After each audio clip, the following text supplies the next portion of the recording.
at the Rhode Island game, it extends a very good performance on the road for the Spiders over the last 3 years. Could you give us an example of what perhaps would shake a younger team on the road that doesn't affect Richmond now with its experience?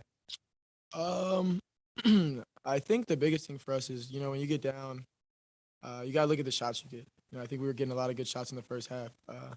Got a little bit outside of our offense, but I think we got good shots and struggled to make shots. But I think when you're younger, that phases you a lot. Whereas a team like us, we know we're gonna get shots, and these are the right shots to shoot. You just gotta shoot them. As well as, we come out of half and you think you need a bucket or you think you need to stop right away just to start the momentum, and that doesn't necessarily always happen or have to happen. That's happened before for us when we're down at halftime, but in the Rhode Island game, it happened as well. We didn't get a bucket on our first possession, and then they got a bucket on their first possession. And, as a younger team, you probably would think the world's over and that this is going to just happen like the first half, but there's a lot of game left to play. And looking forward, the VCU Rams present what challenges that sort of top your list? I mean, they just present a lot of problems. They speed you up, they cause turnovers.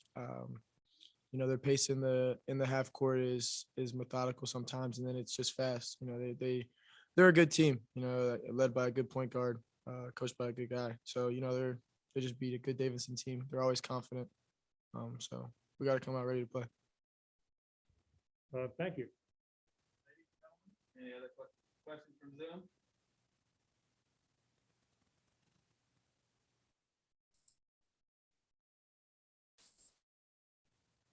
Anybody else from Zoom? Yeah, David Steele. Jacob, John was asking you about VCU, and you mentioned the point guard. Just talk a little bit more about Ace, if you would. He had 5 steals the last game. You guys are very secure with the ball. What type of challenges does he present? Yeah, he's good. I mean, anytime you come in as a freshman or have a chance to start and win games, they were a tournament team last year with a freshman point guard. He's a good player. Obviously, they're better with him. As a team, their style of defense is really good. And they turn people over a lot. As far as his steals, hopefully he breaks my record. I think that's what you want to see. Younger guys break the record. I think he definitely could have a chance. But he's a good player. They're a good team. At the end of the day, we gotta come out ready to play. We can't give a lead to a good team. After missing the home game last season against them, how cool would it be to have them in your building? You're smiling, I can see. Yeah, I mean, it's always fun, whether it's at VCU or here, it's always fun. So to get one more chance against VCU here is definitely big time, and hopefully the Robinson is rocking. Hey, Jacob, along those lines, how has your, I don't know if approach is the right word, but knowledge of this rivalry kind of evolved over the 5 years that you've been here? I'm sure when you arrived as a freshman, as an outsider, you didn't know a whole lot about it necessarily. So how's it kind of evolved over your 5 years?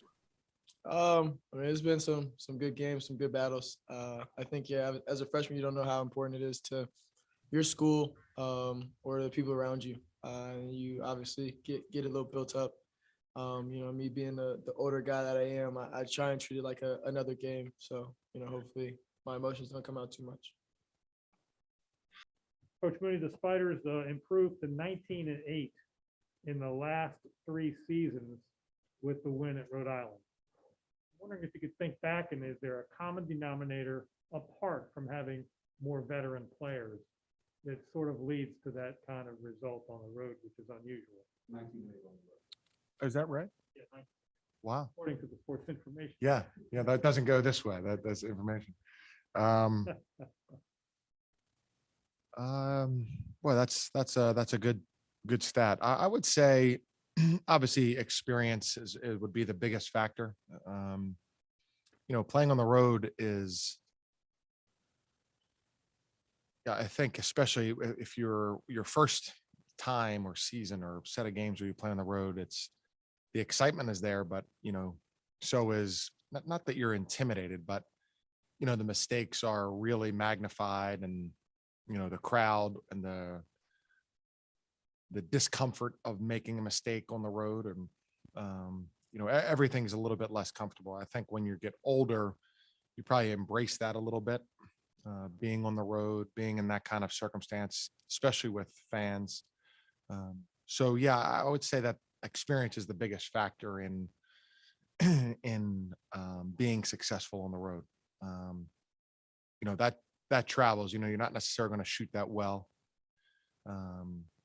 You're not necessarily going to have things go your way. In fact, probably more likely than not, they'll go the home team's way in those situations. So experience probably the biggest factor. Much was said and written and talked about regarding your non-conference schedule. Those 13 games, in retrospect, do you wish you had put that together differently, or are you satisfied that was your shot, that you took a good shot? Yeah, I think that we have to schedule as best as we can. We would try to put together a schedule that's, we have to try to schedule as best we can, John. That would be my answer. And I think no regrets, because that was a really good schedule. And, if a bounce here or there goes the other way, we probably have a really good record, or a great record against a very good schedule. As it turned out, we had a good record against a great schedule. So, but no, we have to try to schedule as well as we possibly can. And you're right now, which you have stated before, is just you don't have as many chances during your A10 conference season to play teams that have that sort of net value. Right, exactly. You have to play as many teams as you can. It's an interesting endeavor, because at the end of the year, right, you evaluate everybody's schedule, but there's no going into the season. Nobody tells you how to schedule or says, well, you could do this or that, and we'll overlook that game. And so, obviously there's a clear advantage for some of the high major teams, because they're going to get so much value. Now, they play in a great conference, and so they're going to get so much value over a win that they have late, that Richmond can't play that team at home in 100 years. And so that's where it's really, really tricky, is there's no instruction for how to schedule, or what is going to even out the playing field. But at the end of the year, they evaluate what your schedule is, and that's what you're going by. You're going by previously what has led to your best chances. Current events here, when you look at the VCU Rams, what strikes you? They're excellent defensively. Their depth is really impressive, because they can maintain their level of intensity and excellence on defense. That really stands out more than anything. The pressure is just applied differently. Certainly they don't go for broke in the full court pressure quite as often or as much. They take some chances, but I think they would. They're incredibly solid on defense. They're help defense. They can apply pressure on the ball without automatically being vulnerable to a drive. Their help defense is excellent. The rotations are excellent. Their team defense, taking charges, all of those things are excellent. I'm sure the numbers bear that out. But that's what really stands out to me the most. Thank you, Coach Mooney. Thanks, John. Anyone on Zoom with questions? Chris, this is David Teal. You mentioned earlier the value of experience on the road. How much does experience play into the gradual improvement of Jacob's assist to turnover ratio to the point where now he's 3.5 to 1? He's fourth in the country. Yeah, that is that's an incredible statistic. I would say, when you're a young player as good as Jacob was, and as great as he was, and as able to make plays, in order to have the chance to make those plays, you're going to have to give him. He's going to have some turnovers, because he's figuring out at the college level the size, speed, reactive, how quickly teams can react. So there are going to be, I'm sure he had a good assist to turnover ratio, Yeah. but he's figuring out, can I squeeze that pass in there, or should I not try as an aggressive play this time? And then when you get older, you've seen that. And so, a lot of it's like a quarterback who can start to read the next level of defense, or not just what kind of defense they're in, but where the safety's rotating to, those kinds of things. He already sees that as he starts his drive, or as he starts to try to make a play. Now his was good when he came in, but that's really an elite number. And I think seeing those things and trying and having so much opportunity as a young player really does play into that. And given how many seniors you have on your roster, are you at all surprised that Tyler is your leading scorer? Not necessarily, he can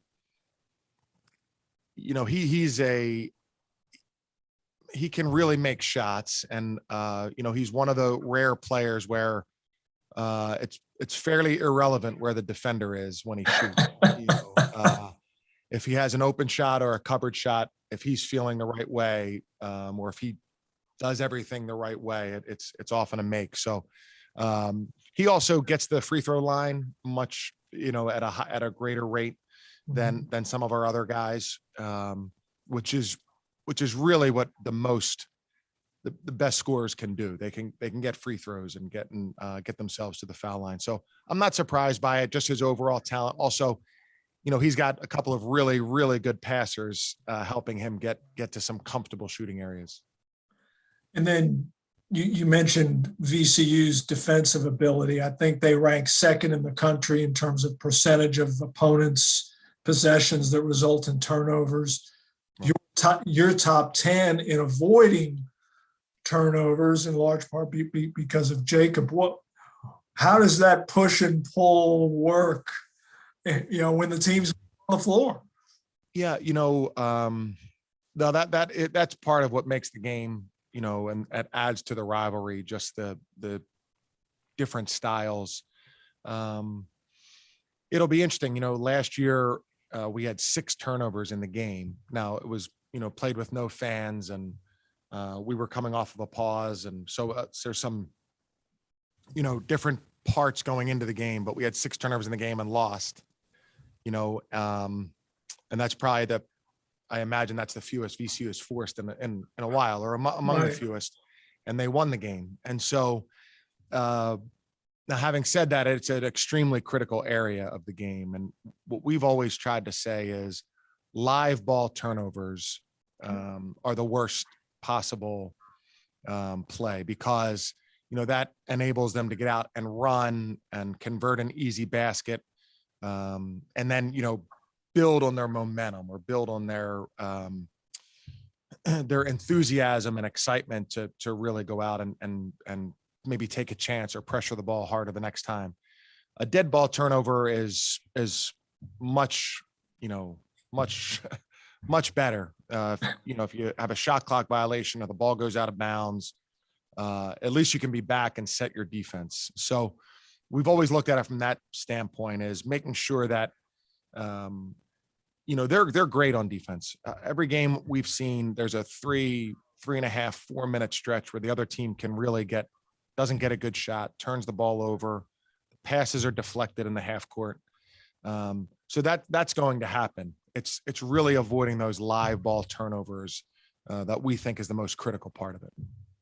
Then you mentioned last year's game up. That was at Siegel Center, and you didn't get them in your. No, we didn't, David. Yeah. How cool will it be to have them in Robbins Center tomorrow?